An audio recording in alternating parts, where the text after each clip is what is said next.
Now it's bled into the path of Piatti. It's Piatti! Montreal Impacts playing a man down since just before half-time. And there was your match winner, a 73rd minute goal against the run of play for Ignacio Piatti, the Montreal Impact captain, as 10-man Montreal Impact coming to Toronto and post their ever first win at BMO Field. 1-0 was the final. Gareth Wheeler and Terry Dunfield with you. It was a weird and wild night all around, just not because the Carnival's in town, but the third match in 8 days for both teams, a little bit disjointed from the get-go, but it all really fired off in the 43rd minute. A moment of madness by Callum Malice.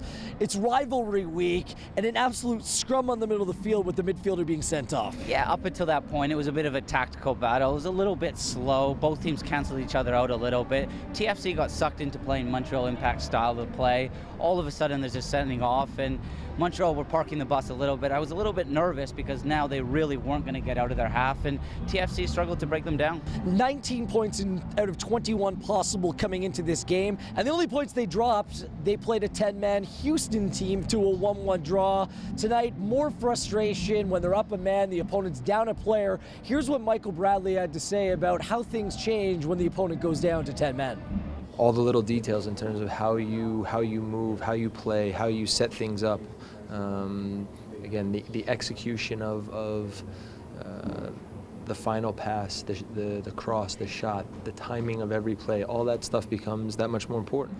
Fair points made by Michael Bradley. It was eerily similar to Houston as well, with the player being sent off right before halftime, which allows the other team to go into the room, talk it over, how they're going to defend. So what does Toronto FC need to do now better going forward when a man up on an opponent, both attack-wise and defensively? When you play against 10 men, you have to move that ball. You have to punch the ball in possession. You need to try and move those two banks of four. For TFC, it was a little bit predictable. It kept going out wide to Beidejer and Morrow, and they aren't the kind of players that are going to take players on. When the ball goes out wide to them, they then need support. Azorio, Delgado need to get around them, create overloads, and then you need quality in the box. And then when the quality does come in, take a chance, really try to finish with authority. Yeah, it needs to be a little bit quicker, and defensively, Terry, you just need to be more sharp. Yeah, you need to be switched on. Normally you're worried about being beat in transition, but it's quite a straightforward goal. It comes off a goal kick. We don't win the first ball. All of a sudden it comes to Piatti. It's a good finish from him, but you have to get closer to him. The head coach, Greg Vanney, also weighed in on what TFC needs to improve when a man up. I think at times we've got to prove that we can hurt teams with a shot from outside of the box. Too often we look away from opportunities that are 18 to 20 yards out with a pretty good look on goal to defer to a cross, and to me sometimes that doesn't make sense.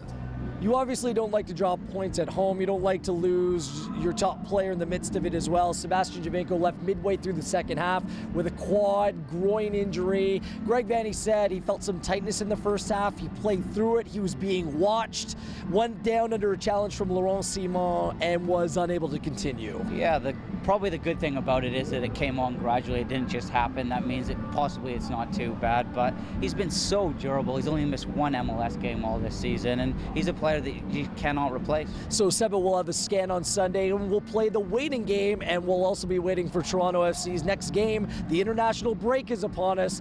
They'll play 2 weeks' time in Chicago against the Fire. Then just one more road game after that, the second to last game of the season, and guess who that's against? The Montreal Impact at Stade Saputo. For all of your Toronto FC news and notes, go to torontofc.ca.